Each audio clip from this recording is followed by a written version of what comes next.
Nama Abdullah Yusuf Azzam mungkin tidak sepopuler tokoh-tokoh yang muncul setelahnya. Ia jarang muncul dalam berita utama. Wajahnya tidak banyak dikenal publik global dan kisah hidupnya seringkali hanya muncul sebagai catatan kaki dalam pembahasan konflik internasional. Namun, di balik itu semua, Azzam adalah salah satu figur kunci yang berperan besar dalam membentuk arah baru perjuangan bersenjata Islam di akhir abad ke-20. Untuk memahami berbagai konflik yang melibatkan jaringan jihad internasional, tidak cukup hanya melihat peristiwa ledakan, serangan, atau nama-nama organisasi yang muncul kemudian. Ada satu fase penting yang sering terlewat, fase pembentukan gagasan. Dan di fase inilah Abdullah Yusuf Azzam memiliki peran yang sangat signifikan. Ia bukan seorang komandan lapangan yang dikenal karena strategi militernya. Ia juga bukan pemimpin negara atau tokoh politik formal. Azzam adalah seorang ulama, pendidik, dan penggerak ide.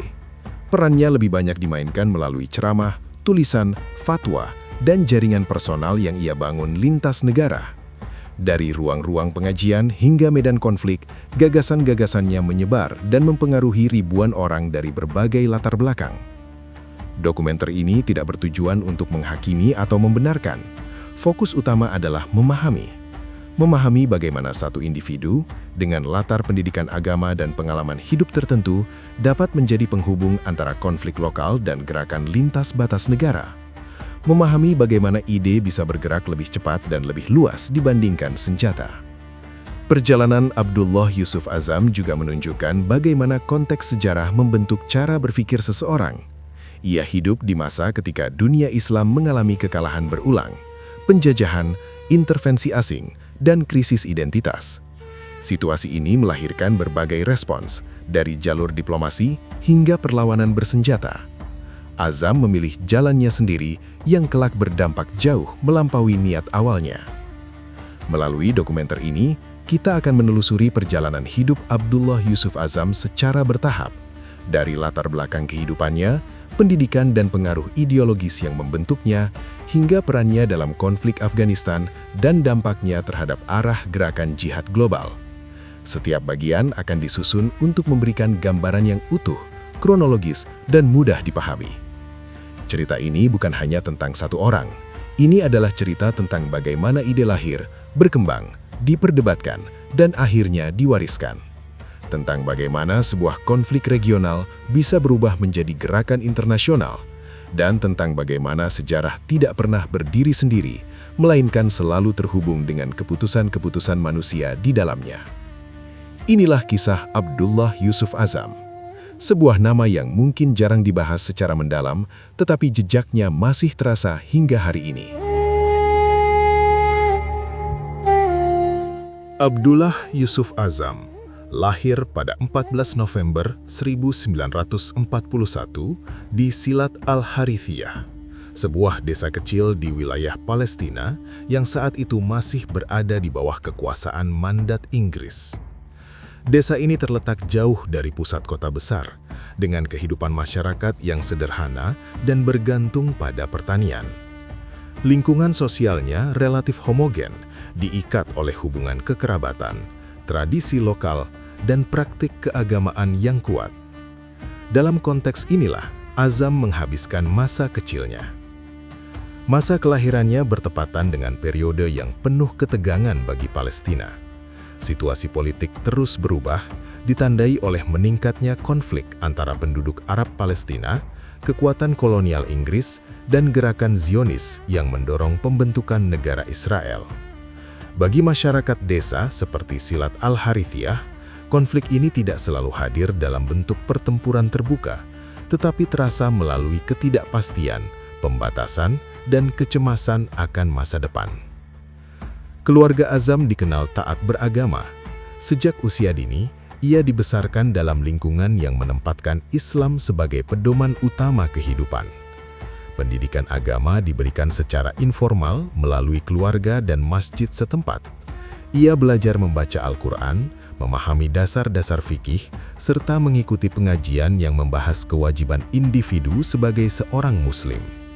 Nilai-nilai ini tertanam kuat sebelum ia mengenal pendidikan formal secara mendalam. Perubahan besar dalam hidup Azam terjadi ketika konflik regional meningkat tajam. Perang Arab-Israel dan rangkaian peristiwa yang mengikutinya berdampak langsung pada kehidupan warga Palestina. Puncaknya terjadi pada Perang 6 Hari tahun 1967 ketika Israel menduduki tepi barat dan wilayah lain. Peristiwa ini menyebabkan banyak warga Palestina kehilangan tanah, tempat tinggal, dan rasa aman, termasuk keluarga Azam. Kehilangan tersebut bukan sekedar persoalan ekonomi atau geografis. Bagi Azam, peristiwa ini memperlihatkan runtuhnya tatanan sosial yang selama ini dianggap stabil. Ia menyaksikan bagaimana sebuah komunitas bisa tercabut dari akarnya tanpa memiliki kekuatan untuk melawan secara efektif. Pengalaman ini membentuk pandangan awalnya tentang hubungan antara kekuasaan, penindasan, dan tanggung jawab umat Islam terhadap sesama. Berbeda dengan sebagian pemuda lain yang merespons kondisi ini dengan kemarahan terbuka, Azam menunjukkan kecenderungan yang lebih reflektif. Ia melihat bahwa masalah yang dihadapi Palestina dan dunia Arab tidak hanya bersumber dari kekuatan eksternal, tetapi juga dari kelemahan internal. Kurangnya persatuan, ketertinggalan pendidikan, dan minimnya kepemimpinan yang dianggap efektif menjadi faktor yang ia renungkan sejak usia muda. Pengalaman hidup di bawah tekanan konflik membuat Azam terbiasa dengan gagasan bahwa perjuangan adalah bagian dari realitas, bukan pilihan. Namun bentuk perjuangan itu sendiri belum sepenuhnya ia rumuskan pada fase ini. Yang jelas, akar pemikirannya mulai tumbuh dari kombinasi antara pengalaman kehilangan, pendidikan agama sejak dini, dan kesadaran akan ketimpangan kekuatan politik di wilayahnya. Tahap awal hidup inilah yang menjadi fondasi bagi perjalanan Abdullah Yusuf Azam selanjutnya. Ia tumbuh sebagai individu yang membawa beban sejarah kolektif bangsanya, sekaligus keyakinan bahwa Islam menyediakan kerangka jawaban atas krisis yang ia saksikan. Dari titik inilah, jalannya menuju dunia pendidikan formal dan pergerakan ideologis mulai terbuka.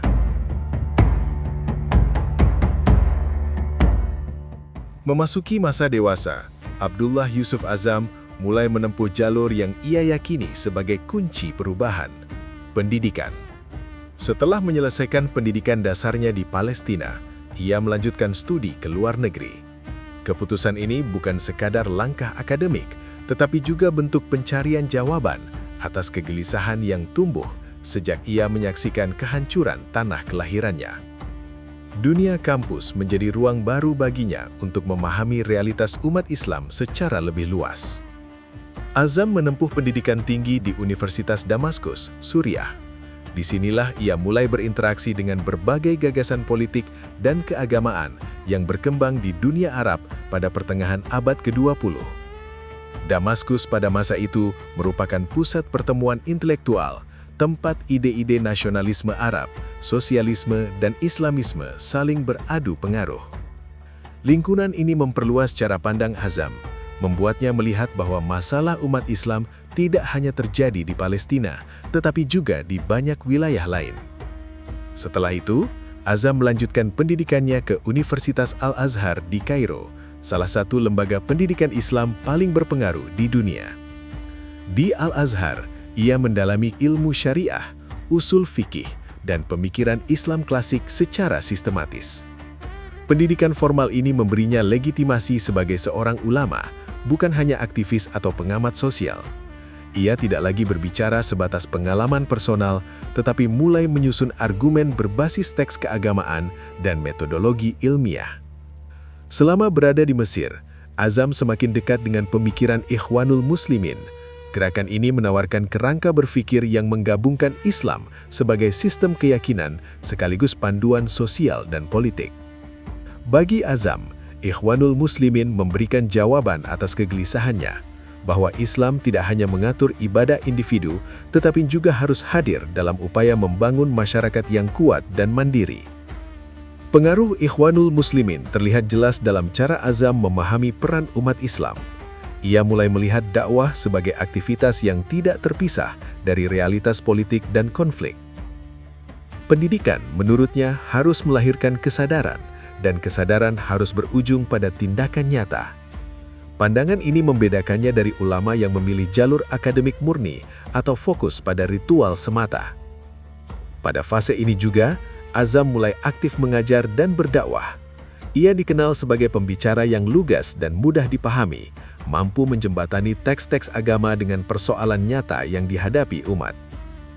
Ceramah-ceramahnya menekankan pentingnya tanggung jawab kolektif, solidaritas, dan peran individu dalam menghadapi ketidakadilan. Ia tidak menempatkan dirinya sebagai figur elitis, melainkan sebagai bagian dari umat yang turut merasakan beban sejarah yang sama. Namun, seiring berjalannya waktu, Azam mulai merasakan ketegangan antara idealisme yang ia pelajari dan kenyataan politik yang dihadapi gerakan Islam. Ia melihat bahwa banyak upaya perjuangan masih terjebak dalam perdebatan internal, tekanan rezim, dan keterbatasan ruang gerak. Kekecewaan ini perlahan membentuk pandangan baru dalam dirinya tentang efektivitas perjuangan di dunia Arab. Tahap pendidikan dan keterlibatan dengan Ikhwanul Muslimin menjadi fase pembentukan intelektual Abdullah Yusuf Azam. Disinilah ia menyatukan pengalaman hidup, keilmuan agama, dan gagasan gerakan Islam. Namun, fase ini juga menanamkan benih kegelisahan baru tentang sejauh mana jalur dakwah dan politik mampu menjawab penderitaan nyata umat Islam, khususnya di Palestina.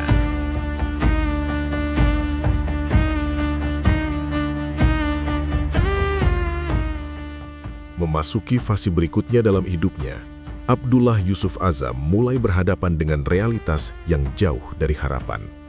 Setelah bertahun-tahun mempelajari agama, terlibat dalam dakwah, dan menyerap gagasan perjuangan Islam, ia menyaksikan bahwa kondisi Palestina tidak menunjukkan perubahan berarti. Pendudukan terus berlangsung, penderitaan warga sipil berlanjut, sementara berbagai upaya perlawanan terlihat terpecah dan tidak konsisten. Azam menilai bahwa perjuangan Palestina pada masa itu menghadapi masalah mendasar. Banyak organisasi bergerak dengan agenda masing-masing, seringkali dipengaruhi kepentingan politik negara-negara Arab. Konflik internal, perbedaan ideologi, serta ketergantungan pada dukungan eksternal membuat arah perjuangan menjadi tidak jelas. Bagi Azam, situasi ini menunjukkan bahwa persoalan Palestina tidak hanya soal musuh di luar, tetapi juga kelemahan koordinasi dan kepemimpinan di dalam. Ia juga mengamati bagaimana wacana pembebasan Palestina sering digunakan sebagai alat politik, bukan sebagai komitmen nyata. Retorika dukungan terdengar lantang dalam pidato, namun tidak sejalan dengan tindakan di lapangan. Kondisi ini menimbulkan kekecewaan mendalam. Azam melihat bahwa penderitaan rakyat Palestina kerap dijadikan simbol, sementara solusi konkret terus tertunda. Pengalaman ini memperkuat keyakinannya bahwa pendekatan yang ada belum mampu menghasilkan perubahan nyata. Jalur diplomasi dianggap terlalu lambat dan mudah ditekan. Perjuangan bersenjata lokal di sisi lain kerap terisolasi dan kekurangan sumber daya. Azam mulai berpertanyakan, apakah fokus perjuangan yang terlalu sempit, terbatas pada wilayah tertentu, justru menjadi salah satu penyebab kegagalan. Di titik ini, cara pandang Azam mulai bergeser. Ia tidak lagi melihat Palestina sebagai kasus tunggal yang berdiri sendiri, melainkan sebagai bagian dari persoalan yang lebih luas, lemahnya solidaritas umat Islam lintas negara. Menurutnya, selama konflik diperlakukan sebagai urusan lokal, maka kekuatan besar akan selalu mampu menekan dan mengendalikan arah perlawanan.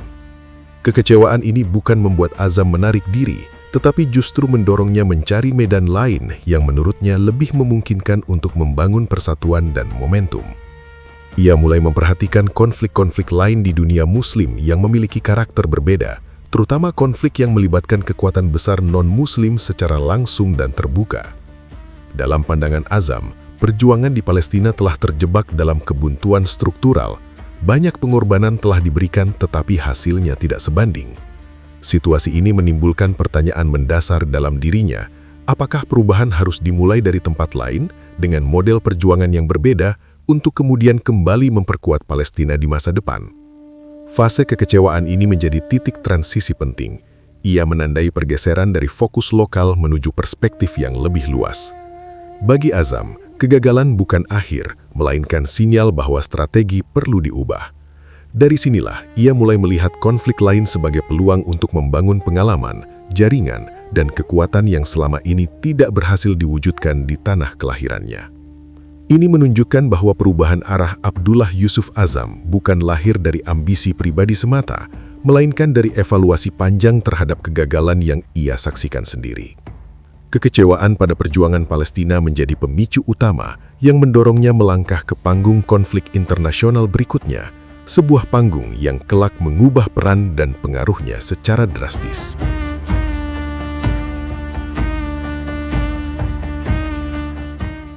Perhatian Abdullah Yusuf Azzam kemudian tertuju pada Afghanistan, sebuah negara yang sejak akhir 1970-an berada dalam konflik besar setelah invasi militer Uni Soviet pada tahun 1979. Bagi Azzam, konflik ini memiliki karakter yang berbeda dibandingkan Palestina. Di Afghanistan, ia melihat perlawanan yang bersifat langsung terhadap kekuatan asing yang secara terbuka menguasai wilayah Muslim dengan kekuatan militer penuh. Konflik Afghanistan tidak hanya menjadi isu regional, tetapi juga simbol global pada masa Perang Dingin. Keterlibatan Uni Soviet menjadikan perang ini sorotan dunia internasional. Namun bagi Azzam, aspek terpenting bukanlah rivalitas geopolitik antara blok Barat dan Timur, melainkan fakta bahwa penduduk Muslim Afghanistan menghadapi pendudukan bersenjata tanpa perlindungan memadai dari dunia Islam. Azzam memandang situasi ini sebagai kewajiban kolektif umat Islam. Berbeda dengan konflik Palestina yang menurutnya telah terjebak dalam kebuntuan politik, Afghanistan ia anggap sebagai medan perjuangan yang lebih jelas secara hukum agama. Dari sudut pandangnya, ini adalah kasus pertahanan langsung terhadap invasi asing yang dalam pemahamannya memiliki dasar legitimasi kuat dalam ajaran Islam. Pada fase inilah, Azzam mengeluarkan gagasan yang kemudian dikenal luas, bahwa jihad melawan pendudukan di Afghanistan merupakan kewajiban individu bagi setiap Muslim yang mampu. Pandangan ini ia sampaikan melalui ceramah, tulisan, dan fatwa yang beredar luas di berbagai negara. Ia menekankan bahwa tanggung jawab tersebut tidak terbatas pada bangsa Afghanistan saja, tetapi menjadi beban bersama umat Islam lintas negara. Fatwa ini menjadi titik balik besar. Untuk pertama kalinya, gagasan tentang keterlibatan langsung Muslim dari berbagai negara dalam satu konflik bersenjata dikemas secara sistematis dan disebarkan secara luas. Azzam menggunakan bahasa yang sederhana dan tegas, sehingga mudah dipahami oleh berbagai kalangan, dari mahasiswa hingga pekerja biasa. Pesannya jelas, Afghanistan adalah ujian nyata bagi solidaritas umat Islam. Azzam tidak berhenti pada wacana. Ia memutuskan untuk terjun langsung ke kawasan konflik. Ia berpindah ke Peshawar, Pakistan, kota yang berbatasan langsung dengan Afghanistan dan menjadi pusat pertemuan para pejuang, relawan, serta organisasi pendukung. Dari sana, ia membangun jaringan, memberikan ceramah, dan mengkoordinasikan dukungan bagi perlawanan Afghanistan. Keberadaannya di wilayah tersebut memperkuat posisinya sebagai figur penghubung antara ide dan praktik. Ia bukan hanya berbicara dari kejauhan, tetapi menyaksikan langsung dampak perang terhadap masyarakat sipil dan para pejuang. Pengalaman ini semakin menguatkan keyakinannya bahwa konflik Afghanistan adalah medan yang tepat untuk membangun kekuatan umat secara nyata. Pandangan Azzam tentang jihad pada fase ini menekankan pembelaan wilayah dan solidaritas lintas bangsa. Ia belum berbicara tentang musuh global atau perang tanpa batas geografis. Fokus utamanya adalah mengusir pasukan asing dari tanah Afghanistan dengan harapan bahwa keberhasilan di sana akan menjadi contoh bagi kebangkitan umat Islam di tempat lain. Bab ini menandai perubahan paling signifikan dalam perjalanan Abdullah Yusuf Azzam. Dari seorang ulama dan pendidik, ia bertransformasi menjadi penggerak utama mobilisasi lintas negara. Afghanistan bukan hanya medan perang baginya, tetapi laboratorium ide, tempat gagasan tentang kewajiban, solidaritas, dan perjuangan diuji dalam skala internasional.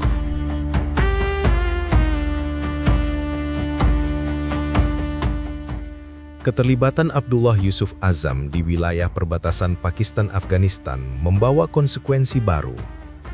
Arus relawan dari berbagai negara terus berdatangan, namun banyak dari mereka datang tanpa arah yang jelas, tanpa jaringan, dan tanpa dukungan logistik. Situasi ini memunculkan kebutuhan akan sebuah sistem yang mampu mengatur kedatangan, pelatihan awal, serta distribusi bantuan secara terstruktur. Dari kebutuhan inilah, kemudian lahir sebuah organisasi yang kelak memiliki dampak besar, Maktab Al-Khidmat, atau yang sering disebut sebagai Services Office. Maktab Al-Khidmat dibangun sebagai pusat layanan, bukan sebagai pasukan tempur langsung. Fungsinya meliputi pengurusan dokumen, penyediaan tempat tinggal sementara, pengaturan transportasi, hingga penyaluran dana untuk kebutuhan para relawan. Azam menekankan bahwa organisasi ini bertugas mendukung perjuangan rakyat Afghanistan, bukan menggantikan peran kelompok lokal. Dengan pendekatan tersebut, ia berusaha menjaga jarak dari konflik internal antar faksi yang sudah mulai terlihat sejak awal. Dalam pengembangan lembaga ini, Azam tidak bekerja sendiri. Salah satu sosok penting yang terlibat adalah seorang pemuda Arab Saudi dengan latar belakang keluarga kaya dan jaringan luas, Osama bin Laden. Hubungan keduanya bermula dari dunia akademik, ketika bin Laden masih menjadi mahasiswa dan Azam berperan sebagai pengajar serta pembimbing. Ketika konflik Afghanistan membesar, hubungan tersebut berlanjut dalam bentuk kerjasama lapangan. Bin Laden memainkan peran penting dalam pendanaan dan operasional. Ia menggunakan sumber daya pribadinya untuk membiayai perjalanan relawan, mendukung fasilitas penampungan, serta memastikan kebutuhan dasar dapat terpenuhi. Dalam struktur ini, Azam lebih menonjol sebagai figur ideologis dan pengarah, sementara bin Laden mengelola aspek praktis yang membutuhkan modal besar dan koneksi internasional. Namun perbedaan pendekatan mulai terlihat seiring waktu. Azam memandang Maktab Al-Khidmat sebagai alat pendukung yang bersifat sementara, terbatas dalam konteks Afghanistan. Ia menekankan pentingnya disiplin, persatuan, dan fokus pada tujuan utama, yakni mengakhiri pendudukan asing. Sementara itu, di sekitar bin Laden mulai tumbuh gagasan yang lebih luas, termasuk pembentukan unit bersenjata independen yang tidak sepenuhnya berada di bawah kendali kelompok Afghanistan. Ketegangan ini tidak muncul secara terbuka pada awalnya, tetapi terlihat dari arah kebijakan dan relasi dengan faksi-faksi lokal. Azam cenderung berhati-hati dan menolak keterlibatan dalam konflik internal antar mujahidin. Ia khawatir perpecahan akan merusak legitimasi perjuangan. Sebaliknya, sebagian tokoh di lingkaran bin Laden mulai melihat konflik sebagai peluang untuk membangun struktur yang lebih permanen dan lintas wilayah. Di titik ini, Maktab Al-Khidmat berfungsi sebagai simpul pertemuan berbagai kepentingan, idealisme, logistik, dan ambisi. Ribuan relawan dari Timur Tengah, Afrika Utara, Eropa, hingga Amerika Utara melewati jalur ini. Mereka datang dengan latar belakang berbeda, tetapi disatukan oleh narasi yang sama tentang kewajiban membela wilayah Muslim yang diserang. Hal ini penting karena menunjukkan bahwa peran Abdullah Yusuf Azam tidak hanya terbatas pada ceramah dan tulisan. Ia membangun infrastruktur nyata yang memungkinkan mobilisasi lintas negara. Namun pada saat yang sama, fase ini juga menandai awal perbedaan arah dengan murid sekaligus mitranya. Dari sinilah benih perubahan besar mulai tumbuh. Perubahan yang kelak akan membawa dampak jauh melampaui Afghanistan.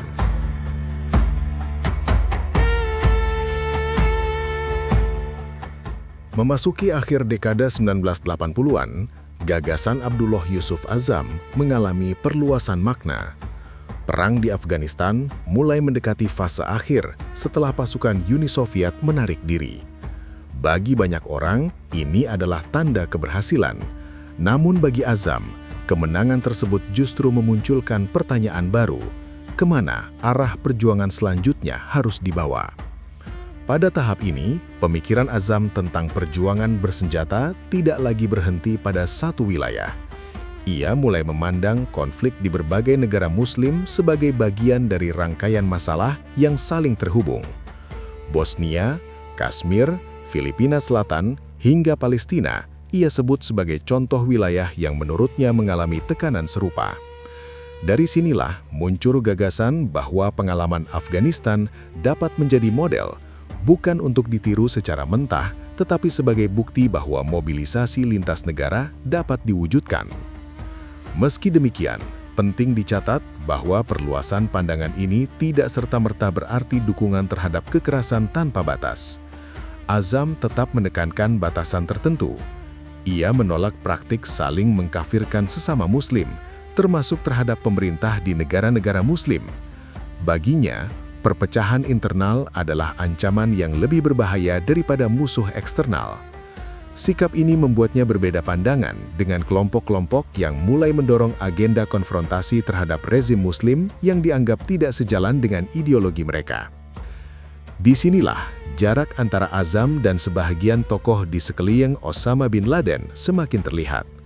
Lingkaran baru mulai membicarakan pembentukan struktur permanen yang tidak terikat pada satu medan konflik. Fokusnya bukan lagi hanya pembelaan wilayah tertentu, melainkan jaringan yang siap bergerak ke berbagai kawasan. Azam memandang pendekatan ini beresiko karena berpotensi mengubah perjuangan defensif menjadi konflik yang lebih luas dan sulit dikendalikan. Perbedaan ini juga tercermin dalam pilihan sekutu lokal. Azam cenderung mendukung figur-figur yang ia anggap mampu menjaga persatuan dan menghindari pertikaian antar kelompok. Ketika Perang Saudara di Afghanistan mulai meletus setelah penarikan Soviet, ia merasa kecewa. Baginya, pertumpahan darah antar sesama Muslim adalah kegagalan moral yang tidak bisa dibenarkan dengan alasan apapun. Dalam ceramah-ceramahnya pada periode ini, Azam semakin sering mengingatkan tentang tujuan awal perjuangan. Ia berbicara tentang pembelaan, bukan ekspansi, tentang tanggung jawab, bukan ambisi. Nada bicaranya menunjukkan kekhawatiran bahwa apa yang dibangun selama bertahun-tahun dapat berubah arah jika tidak dikendalikan dengan prinsip yang jelas. Perbedaan pandangan ini tidak pernah benar-benar diselesaikan. Hubungan Azam dengan beberapa tokoh kunci tetap berjalan di permukaan, tetapi ketegangan ideologis semakin terasa. Ia mulai terisolasi secara perlahan, bukan karena kehilangan pengaruh, melainkan karena tidak semua orang sepakat dengan batasan-batasan yang ia ajukan. Periode ini menjadi titik krusial dalam perjalanan Abdullah Yusuf Azam. Di satu sisi, ia dikenang sebagai sosok yang membuka jalan bagi jaringan lintas negara. Di sisi lain, ia juga menjadi figur yang berusaha menahan laju perubahan agar tidak keluar dari kerangka yang ia anggap sah dan terkendali. Perbedaan arah inilah yang kemudian menjadi latar penting bagi peristiwa besar berikutnya, peristiwa yang akan mengakhiri hidupnya, namun justru memperpanjang pengaruh gagasannya.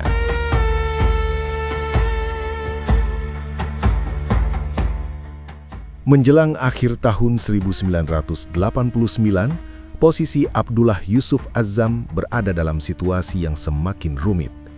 Secara terbuka, ia masih dikenal luas sebagai tokoh berpengaruh dan penggerak utama mobilisasi lintas negara. Namun di balik itu, ia berada di tengah pusaran konflik kepentingan, perbedaan ideologi, dan persaingan yang tidak lagi bersifat wacana.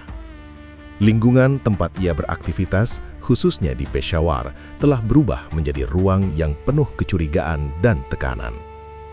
Azam mulai menyadari bahwa gagasannya tidak lagi diterima secara utuh oleh semua pihak. Penolakannya terhadap perang internal, sikapnya yang menentang saling mengkafirkan, serta keinginannya untuk mengalihkan fokus perjuangan ke Palestina membuatnya berseberangan dengan berbagai kelompok. Dalam konteks ini, ia bukan hanya berbeda pendapat, tetapi juga dianggap sebagai penghalang bagi agenda yang lebih agresif dan luas. Ancaman terhadap keselamatannya bukan lagi isu tersembunyi. Beberapa bulan sebelum kematiannya, sempat terjadi percobaan pembunuhan yang gagal ketika sebuah bahan peledak ditempatkan di area masjid tempat ia biasa menyampaikan khutbah. Insiden tersebut menjadi sinyal jelas bahwa nyawanya berada dalam bahaya. Meski mendapat peringatan untuk meninggalkan wilayah tersebut, Azam tetap melanjutkan aktivitasnya seperti biasa. Pada 24 November 1989, peringatan itu berubah menjadi kenyataan.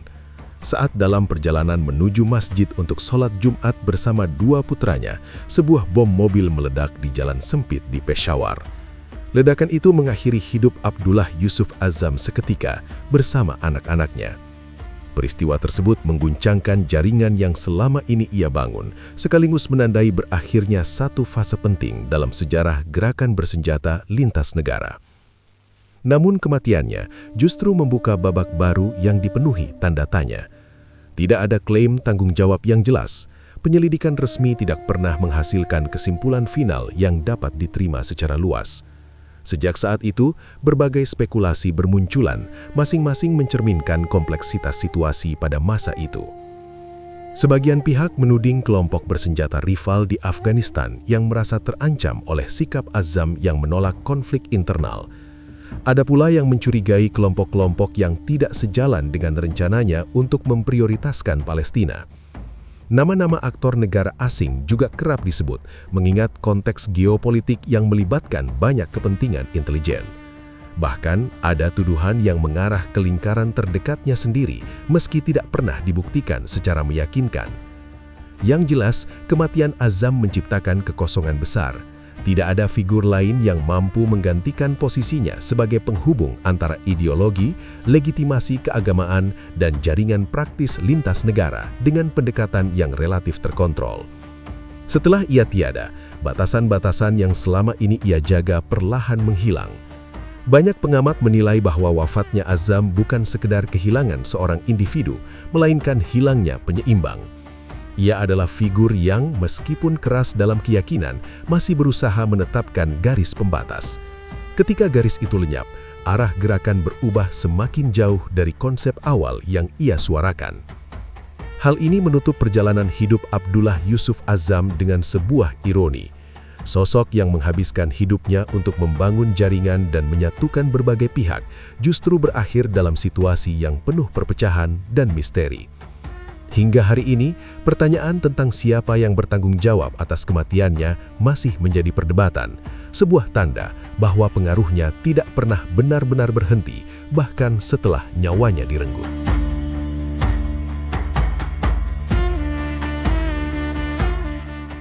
Kisah Abdullah Yusuf Azzam berakhir dengan kematian, tetapi pengaruhnya justru terus bergerak melampaui batas waktu dan wilayah. Ia tidak hanya meninggalkan tulisan, pidato, atau organisasi, melainkan sebuah kerangka berpikir yang kemudian ditafsirkan, dikembangkan, dan dalam banyak kasus diubah oleh generasi setelahnya. Dari titik inilah, warisan Azzam menjadi kompleks dan sulit disederhanakan. Di satu sisi, ia dipandang sebagai ulama yang berhasil menggerakkan solidaritas lintas negara dalam skala yang belum pernah terjadi sebelumnya. Ia menunjukkan bahwa gagasan dapat diterjemahkan menjadi jaringan nyata dengan struktur, pendanaan, dan mobilisasi manusia yang terorganisasi. Pengalaman Afghanistan membuktikan bahwa umat Islam dari latar belakang berbeda bisa disatukan oleh satu narasi perjuangan yang sama. Namun di sisi lain, ketiadaan Azzam membuka ruang bagi penafsiran yang semakin jauh dari batasan-batasan yang pernah ia tekankan. Tanpa figur yang berfungsi sebagai pengarah sekaligus penahan, ide tentang perjuangan bersenjata berkembang ke arah yang lebih longgar, lebih luas, dan seringkali lebih ekstrim. Apa yang sebelumnya dibingkai sebagai pembelaan terhadap pendudukan asing, perlahan bergeser menjadi konflik yang tidak lagi terikat oleh wilayah maupun konteks awal. Dalam banyak diskusi akademik dan keamanan global, nama Abdullah Yusuf Azzam sering ditempatkan sebagai titik awal. Bukan karena ia merancang semua yang terjadi setelahnya, tetapi karena ia membuka pintu yang tidak pernah benar-benar tertutup kembali. Jaringan, metode, dan narasi yang ia bangun menjadi fondasi bagi gerakan-gerakan lain, meskipun arah dan praktiknya seringkali berbeda dari apa yang ia bayangkan. Hingga hari ini, sosok Azzam terus diperdebatkan. Ada yang melihatnya sebagai ideolog berbahaya, ada pula yang memandangnya sebagai produk dari zamannya, sebuah era yang dipenuhi perang, pendudukan, dan kegagalan politik di dunia Muslim. Penilaian terhadapnya sangat bergantung pada sudut pandang dan konteks yang digunakan. Yang pasti, memahami Abdullah Yusuf Azzam berarti memahami sebuah fase penting dalam sejarah modern, fase ketika ide, konflik global, dan identitas keagamaan bertemu dalam satu ruang yang sama. Dengan menelusuri perjalanan hidupnya, kita tidak hanya melihat satu tokoh, tetapi juga menyaksikan bagaimana sebuah gagasan bisa tumbuh, berubah, dan meninggalkan jejak panjang yang masih terasa hingga sekarang. Disinilah dokumenter ini berakhir, bukan untuk menghakimi, bukan pula untuk membenarkan, melainkan untuk memberi gambaran utuh tentang bagaimana satu sosok dapat mempengaruhi arah sejarah dan bagaimana dampak itu terus bergema, bahkan setelah suaranya sendiri terdiam.